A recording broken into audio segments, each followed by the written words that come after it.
des anciens Arabes qui sont maintenant des Turcs, ouais, qui se battaient avec des Arabes qui sont syriens apparemment. Mais ils habitent tous en Syrie, les mecs, hein.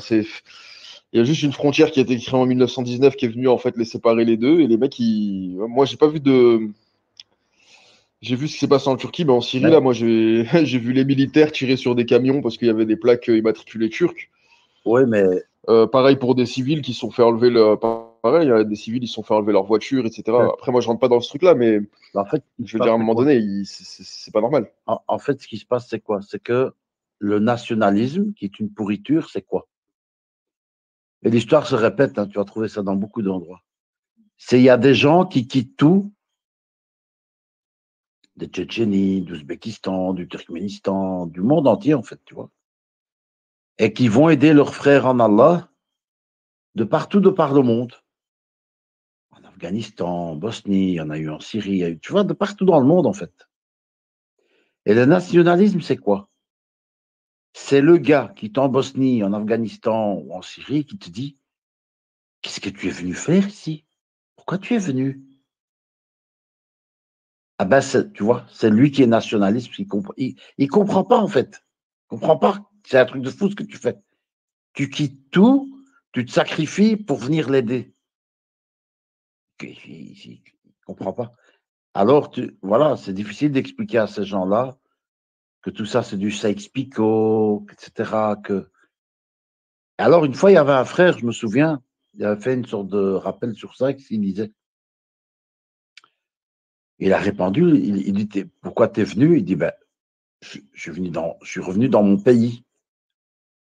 Il dit, ah, c'est ton pays, moi je croyais que tu étais français, italien, espagnol, allemand, tu vois, ce que tu veux, américain. Il dit, non, non. Il dit, moi, partout où il y a des musulmans, c'est chez moi. Et voilà, malheureusement, le nationalisme fait que, bah, il y a eu ça en Bosnie, il y a eu ça en Afghanistan, je ne sais pas, je ne connais pas bien, bien, bien le dossier. Peut-être qu'il y a moins eu ça, je ne sais pas. Mais voilà, en Syrie, parce que, voilà, je veux dire, les gens.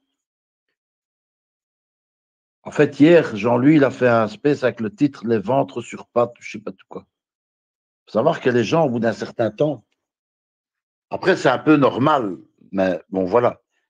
Au bout d'un certain temps, je ne sais pas comment il disait ça, Colonel avait une formule, le social s'impose toujours, ou un truc comme ça.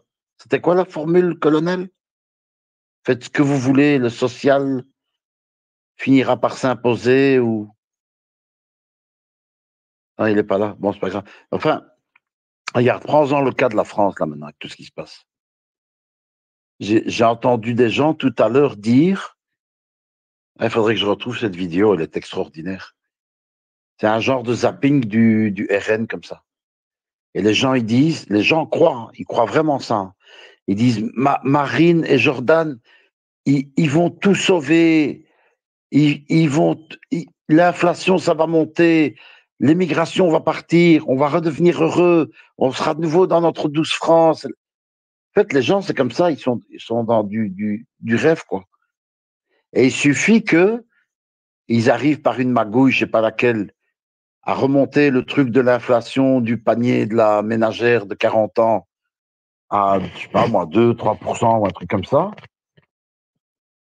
Et tout le monde va dire vive le RN, vive Marine. Mais en fait, c'est pas Marine, c'est qui que ce soit qui le fait. Que ce soit Mélenchon, que ce soit, comment il s'appelle, Manu. Je l'appelle Manu, vous l'appelez Emmanuel Macron, moi je l'appelle Manu. Que ce soit Manu, n'importe lequel en fait. Et les gens, bah, c'est un truc basé sur le ventre, en fait. Il explique ça dans Germinal, pour ceux qui connaissent le documentaire, la Germinal. À un certain moment, il y a l'anarchiste, il explique ça. Il dit, en fait, c'est une loi des reins basée sur la misère, etc. Il faut que ça. Et on est un peu là-dedans. Et donc, oui, le Turc, il voit que le Syrien, il vient un peu manger. C'est chaque pays, il a ça, en fait. Au bout d'un certain temps, tu vas chercher un autre, Et par exemple, dans le fameux documentaire Germinal, pour ceux que ça intéresse, l'autre, pourtant c'est en France, hein, l'autre c'était le Belge qui venait de Belgique, travaillait dans les mines de charbon, un travail quasiment d'esclave, pour briser la grève des grévistes français. Donc, tu vois, il y a toujours un autre. L'être humain va toujours chercher un autre qui est le mauvais, quoi, qui mange ton pain et qui fornique avec tes femmes, quoi. Et ben voilà, c'est tout simplement l'histoire qui se répète, quoi. Et pour contrer ça, Et ça démarre d'un homme qui fornique. ouais, Le conflit c'est ça. syrien-turquie. Ouais, c'est ça. Donc, un homme fait un ouais, péché c'est ça. et l'intérêt collectif de toutes les personnes sont. Maintenant, vous êtes chamboulés Ah ben, par un conflit pour un homme. ah ben, pour contrer ça, il y a quelqu'un qui, Satan, il a inspiré des paroles sataniques. Il dit, imagine un monde où il n'y a pas de paradis, il n'y a pas d'enfer au-dessous de nous. Imagine qu'il n'y a pas de religion. Imagine juste des gens qui mangent, qui boivent et qui vivent en paix. Tu vas dire que je rêve, mais c'est possible si on y croit tous, etc. Et ça, c'est l'alternative que Shaitan, au lieu de dire, regarde, le prophète me dit, le nationalisme, c'est une pourriture. Et Shaitan, lui, il propose le syncrétisme. Il dit, viens, on arrête avec la religion, viens, on arrête avec ces croyances moyenâgeuses, préhistoriques. Et il n'y a plus que de l'humain, une seule race, l'être humain, dans le monde, et on se partage le monde équitablement. Eh ben, cette poésie, ce texte, c'est devenu l'hymne national, je sais plus, de l'ONU, de Shaitan, quoi. Et c'est ça le but, c'est je te crée d'un côté des conflits, etc., nationalistes, et de l'autre côté, je te propose la solution, qui est, imagine all the people. Je te propose ça. Et son but, c'est ça. Et quand le Dajjal viendra, c'est ça quoi qu'il va proposer. Ça va être un syncrétisme. C'est exactement ce qu'il y a dans le texte de Satan qu'il a révélé à John Lennon, qui lui-même est un sataniste, soit dit en passant, mais bon, bref, c'est un autre dossier. Et voilà, je vais un peu plus profondément dans le truc, quoi, dans l'analyse, en fait. Ouais, en gros, on n'imagine pas que Satan peut être quelqu'un de charmant et qui peut il peut être proche parfois de toi. Et il peut te dire des bons conseils, quoi. Salam alaikum, Guillaume. Alaikum salam wa rahmatullahi wa barakatuh. Ça, vous allez bien?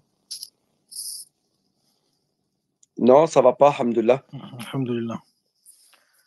J'aimerais réagir sur le sujet concernant ce qui se passe actuellement en Turquie vis-à-vis de nos frères syriens, vis-à-vis de nos frères du Cham. En fait, la question, elle est bien plus profonde qu'on pense. C'est-à-dire que la question, en réalité, le sujet, il dure depuis plus de 10 ans maintenant. Les Turcs d'aujourd'hui, le problème, c'est qu'on n'arrive pas forcément à miroiriser. On miroirise plus ou moins de manière assez mauvaise. C'est-à-dire que les Turcs d'Europe ne représentent pas forcément ou n'imagent pas forcément les Turcs de Turquie. Les Turcs de Turquie, bon après ça dépend ça va dépendre des régions, mais généralement ils vont être sécularisés jusqu'à la moelle. Ça va être des Turcs qui sont très kémalistes et ça va être même jusqu'à aujourd'hui c'est faux de dire que la majeure population de Turquie est musulmane. C'est pas une question de takfir, mais c'est eux-mêmes qui ne se revendiquent même pas musulmans pour une grande partie de la jeunesse. En tout cas, des nouvelles générations, Wallahu ta'ala alam. Et en fait, cette FIA, donc ce parti justement, enfin cette majeure partie de la nouvelle génération se montre très hostile depuis l'arrivée des réfugiés syriens en Turquie. Il faut savoir que les réfugiés syriens en Turquie sont à peu près plus de 3 millions et aujourd'hui comptent à peu près entre 15 à 20% de l'économie turque de par leur commerce et leurs enseignes. Et en soi, quand on regarde le turc dans son essence de base, en tout cas le turc laïque, c'est un turc qui n'aime pas l'arabe. Qui n'aime pas l'arabe parce que justement c'est lui qui est venu qui est venu lui ramener sa religion, qui est venu lui ramener plus ou moins une religion que eux considèrent comme arriérée, et, euh, et viennent avec une conception qui n'est absolument pas cartésienne, et ils ont ce regard un peu dédain vis-à-vis des Arabes, donc ils ont ce regard, voilà, ils ont ils ont plus ou moins une conception qui est infrarationnelle, voire pour certains suprarationnelle, tout dépend de certains. Wallahu ta'ala a'lam. Et en fait, le truc, c'est que hier, Excuse-moi, c'est combien de pourcentage de Turcs comme ça qui ont cette pensée-là? alors, te dire un pourcentage, je sais pas, mais généralement, dans les grandes villes, c'est une majorité. C'est-à-dire que c'est une majorité. Tu vas à Istanbul, le zahir, l'apparence n'est pas forcément musulmane. Sauf dans certains quartiers, comme par exemple, tu vas à Fatih, tu vas à Sultan Ayoub, et voilà, donc c'est des quartiers précis. Mais sinon, généralement, le zahir, l'apparent, ce n'est pas forcément islamique. Que tu pars à Istanbul, tu pars à Izmir. Moi, j'ai fait Izmir, j'ai fait Istanbul, j'ai fait les grandes villes, j'ai fait Adana. L'apparent n'est pas musulman, bien loin de là. C'est-à-dire que moi, la dernière fois que je suis parti en Turquie, c'était pendant le Ramadan. La plupart, tu vas les voir, même du plus petit au plus âgé, hein, ils vont voir leur petite tasse de thé à 16 heures, en plein Ramadan. Donc, ça va être une majorité, malheureusement. Là où on va voir plus ou moins un côté conservateur, ça va être dans des villes précises. Nous allons les retrouver plus ou moins dans le nord, donc tout ce qui va être Trabzon, Samsun. On va les retrouver aussi dans le centre, en dessous de Kayseri, donc tout ce qui est Konya. Et on va les retrouver un peu donc en dessous d'Istanbul, tout ce qui va être ramené aux côtés de Bursa. Donc, ça va dépendre. Mais en soi, dans les grandes villes, l'apparent, wallahu ta'ala a'lam, de ce qu'on a vu et de ce que les frères ont pu remarquer, c'est que ce n'est absolument pas une apparence religieuse ni islamique. Et ces gens, au contraire, se dédouanent et se désavouent de l'islam. Et fièrement d'ailleurs. C'est pour ça qu'ils ont ce côté, qu'ils portent ce côté dédain vis-à-vis des Arabes, que eux considèrent les Arabes comme une sous-race, concrètement. Hein. Ils considèrent les Arabes, cette jeunesse et même cette ancienne, enfin jeunesse ou même ancienne génération, c'est-à-dire que même leurs anciens, ils ont grandi dans dans une éducation qui est anti-religieuse, anti-arabe. C'est-à-dire que tout ce qui est empire ottoman, ils le ramènent au déchet. Donc pour eux, voilà, c'est des gens, c'est un peu le miroir des Occidentaux purs, voire même plus. Être un occidental plus que l'occidental lui-même. Et c'est pour ça que les Turcs d'Europe ne représentent absolument pas les Turcs de Turquie. C'est-à-dire que les Turcs d'Europe sont plus ou moins cette partie conservatrice qui a immigré à l'époque des années 70-80, notamment avec les usines de Bosch, a voulu plus ou moins, pour certains, immigrer en Europe parce qu'ils considéraient que l'Europe avait une conception plus libéraliste au niveau, en tout cas. Attends, libéraliste, c'est pas forcément le terme, mais il y avait une liberté qui était bien plus vaste et qui n'était pas restreinte vis-à-vis de leurs convictions religieuses. Allahu ta'ala a'lam. Et aujourd'hui, ce qui se passe avec nos frères en Syrie, aujourd'hui, ce n'est pas un Syrien forcément, un Syrien qui l'a fait, mais en soi, des Turcs pédophiles, violeurs, laïcards, il y en a des milliers. Et en fait, ils attendent seulement la moindre petite faute d'un Syrien pour directement tabasser, casser, piller et ce qui s'ensuit, parce qu'ils ont une haine contre l'arabe qui, eux, justement, se cachent derrière l'islamité. C'est-à-dire que pour eux, l'arabe est égal à l'islamité directement. Que ce soit envers le Syrien, envers l'Irakien ou envers, comment ça s'appelle, le Libanais. Et ça, malheureusement, c'est là on retrouve d'ailleurs, parce qu'on n'a pas mis, mais maintenant les Syriens à Idlib, donc tout ce qui va être Kefr, donc les quartiers de Kefr Takharim, tout ce qui va être Sarmada, tout ce qui va plus ou moins se rapprocher du nord de la Syrie, frontalier avec la Syrie, les Syriens maintenant pillent et cassent aussi et dépouillent directement les camions qui viennent de Turquie.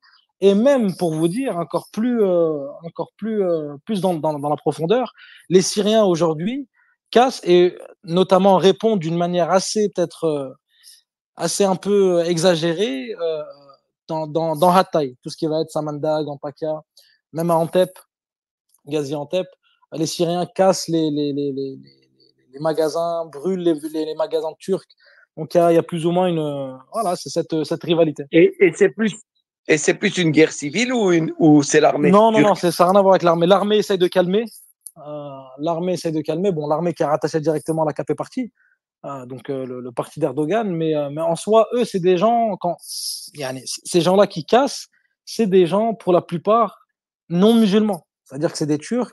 Beaucoup sont alévis, beaucoup sont laïcars, beaucoup sont même mulhidines, des athées. Il y a beaucoup d'athées, justement, parmi eux. Et malheureusement, ils ne représentent absolument pas cette FIA turque conservatrice. Donc, on ne parle même pas de turcs conservateurs musulmans, on parle d'athées.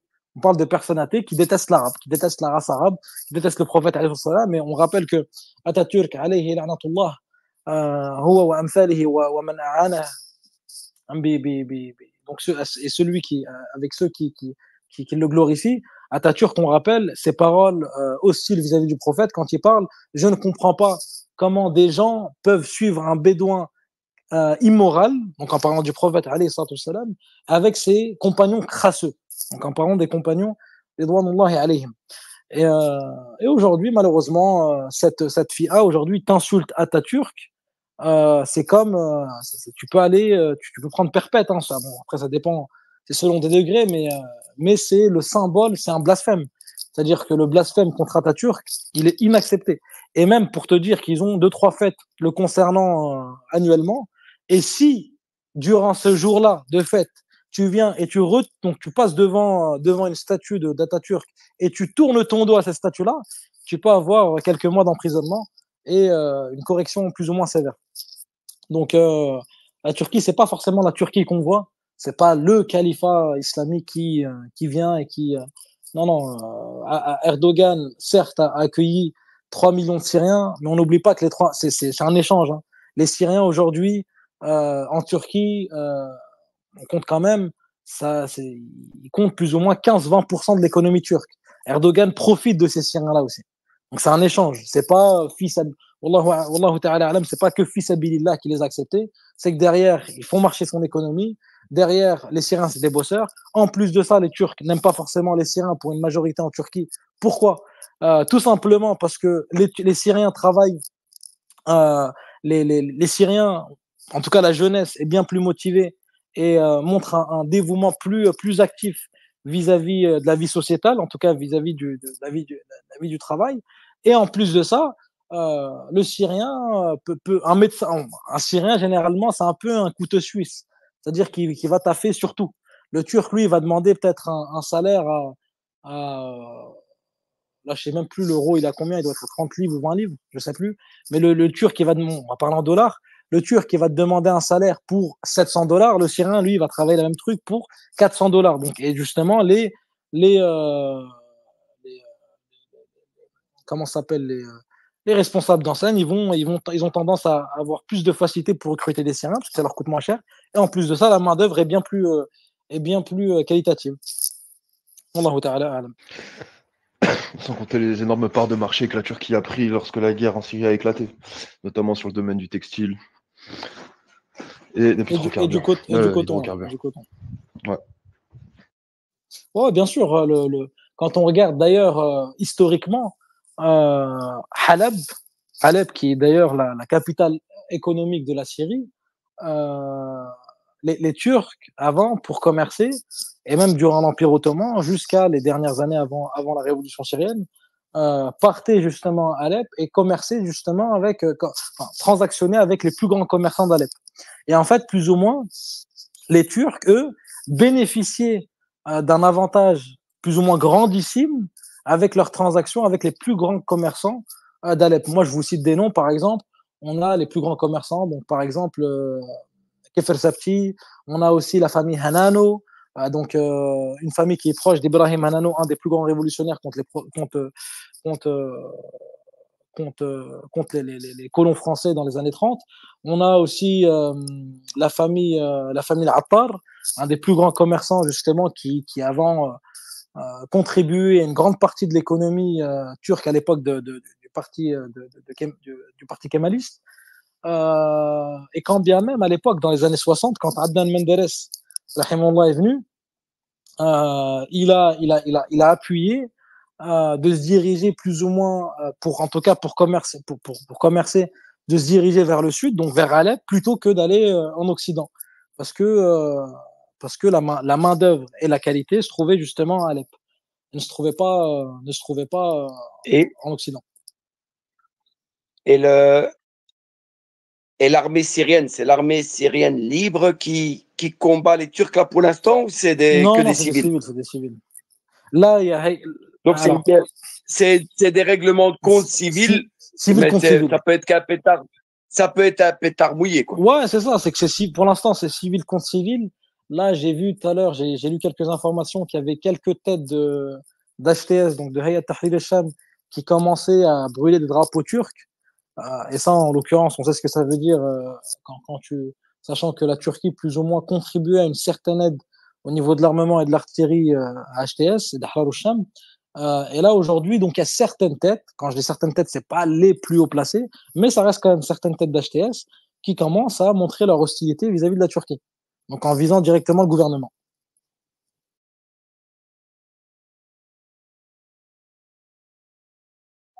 Subhanallah, qu'Allah apaise les cœurs là-bas parce que c'est pas bon, c'est bon pour personne, ni pour la Turquie, ni pour la Syrie, hein, et pour les frères là-bas.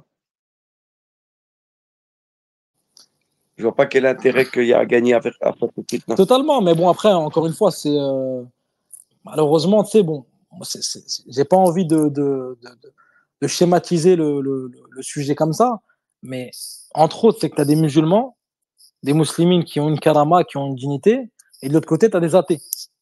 Donc, en tout cas, quand je dis les athées, c'est ces Turcs-là qui pillent. Je parle pas des Turcs muslimines. Parce que la plupart aujourd'hui qui pillent, ça va être des Turcs athées ou des Alévis, donc des kafaras.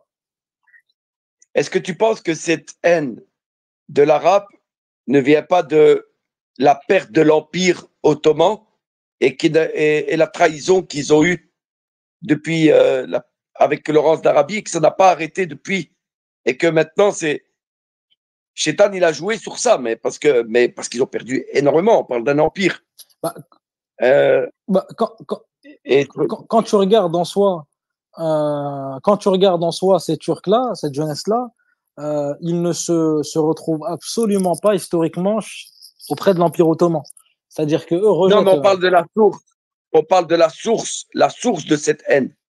Et c'est ça que Atatürk a nourri. La trahison, et comme un chétan, il a mis de la braise sur le feu de cette trahison. On va dire, voilà, ils nous ont trahis, mais on revient, c'est mes frères, les Arabes, c'est mes frères, l'islam, c'est bien. On a été trahis par certains musulmans, mais on va pas mettre tout le monde dans le même panier. C'est nos frères, on va continuer à aider la Oumma et à relever la parole d'Allah. Tu vois, et c'est un peu, depuis qu'il y a eu cette trahison, on s'en est pas relevé et Atatürk, aidé par les francs-maçons, a profité de cette faille, un peu comme quand il y a les Arabes, les Algériens et les Marocains qui se disputent. Il suffit qu'il y a un homme qui commence à insulter, puis la braise, tu pousses sur la braise et l'ego il prend le dessus et tout ça. Et c'est un peu ce qui s'est passé. En fait, Atatürk en soi. Moi, quand je les entends, même les Turcs qui sont musulmans, je les sens une haine sur les Arabes, mais d'une violence par rapport à la trahison, en fait. En fait, il faut savoir un truc avec les Turcs, et même avec le racisme en général. Le racisme, les idées racialistes qui ont émergé notamment en Allemagne, ça vient de Turquie. La société de Thulé, elle a été fondée en Turquie, celle qui a donné son idéologie derrière que les nazis ont récupéré.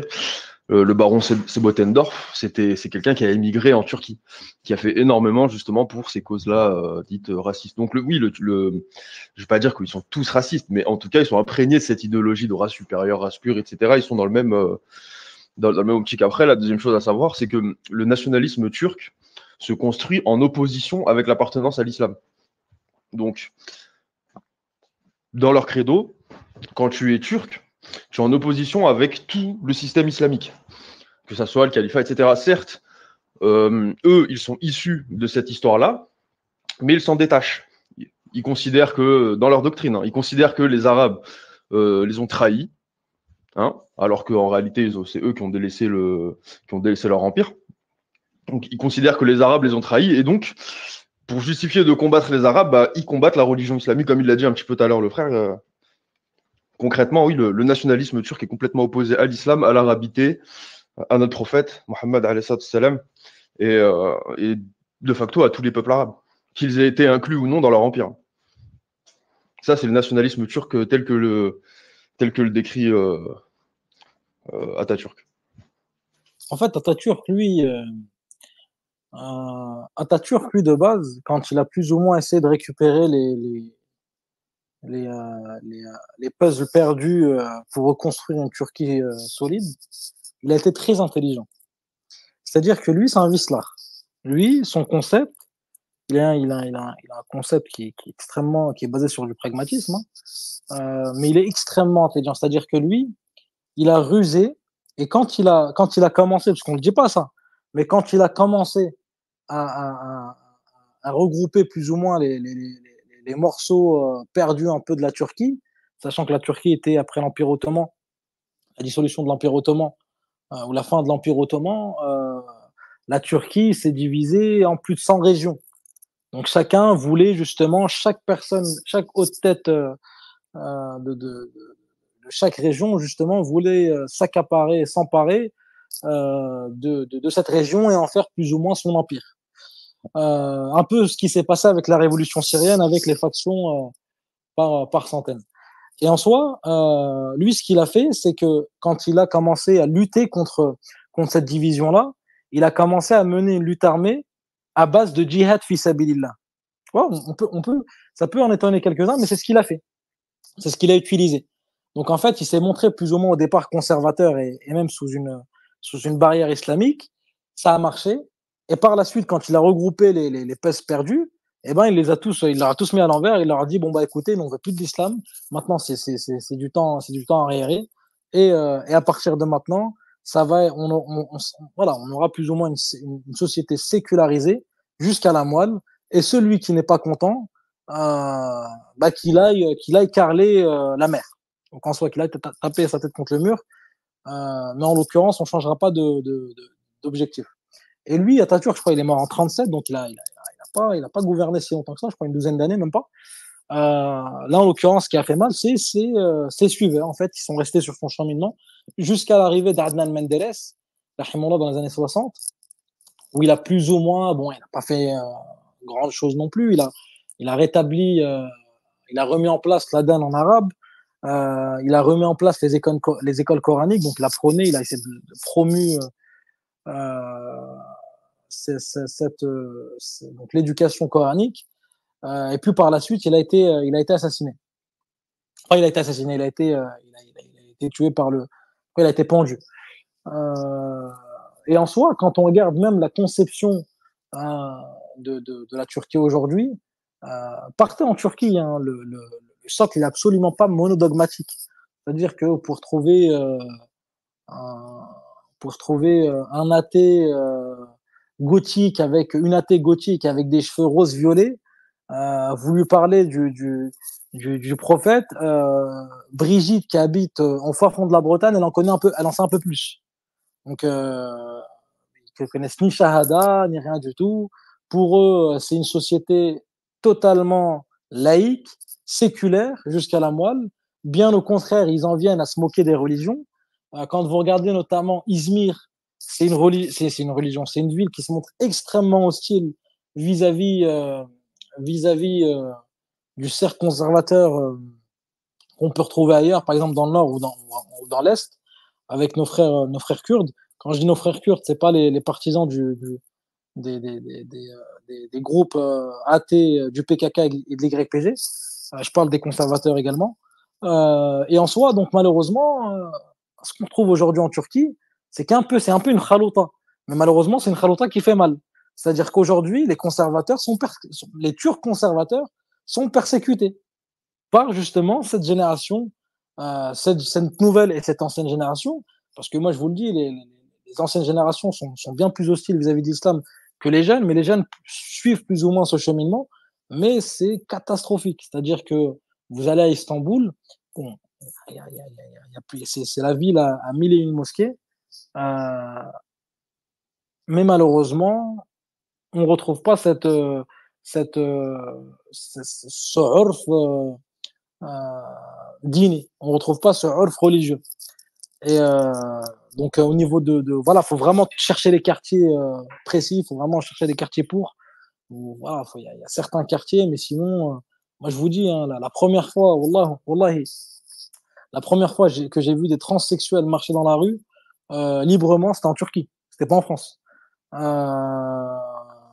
Donc on voit de toutes les couleurs, on en voit vraiment des wallahi, franchement ça c'est triste, hein. Se dire que ça en réalité c'est les fruits de l'Empire ottoman. Enfin c'est les petits-fils plus ou moins de l'Empire ottoman. Allah musta'an. Et c'est là où Le monde est un village. J'ai pas compris, Abou. Non, je rigole. Le monde est un village. Ouais, mais c'est là où on doit bien se dire que la mécréance, elle est une, et la croyance, elle est une. Et vous serez des étrangers sur cette terre, partout où vous allez. Là-bas, il y a des poches de résistance qui sont dans le Koweït Tarot, qui croient en Allah, et vous allez rencontrer des salafis, vous allez rencontrer des satanistes, et voilà. Et ça, il faut s'en faire une raison. En fait, le monde, il est gangréné par le système mondialiste et de Shaitan. Et il y a des poches, des endroits où mieux que d'autres. Et c'est pour ça que quand Allah, qui ne parle pas au vin, il vous dit, la terre d'Allah n'était-elle pas vaste pour émigrer? C'est-à-dire, il a dit, le champ des possibles, il est extraordinaire. Et c'est pas parce que vous entendez maintenant ce discours de la Turquie que vous n'allez pas trouver en Turquie des gens, mashallah, religieux, avec des villages extraordinaires, où il y a la religion,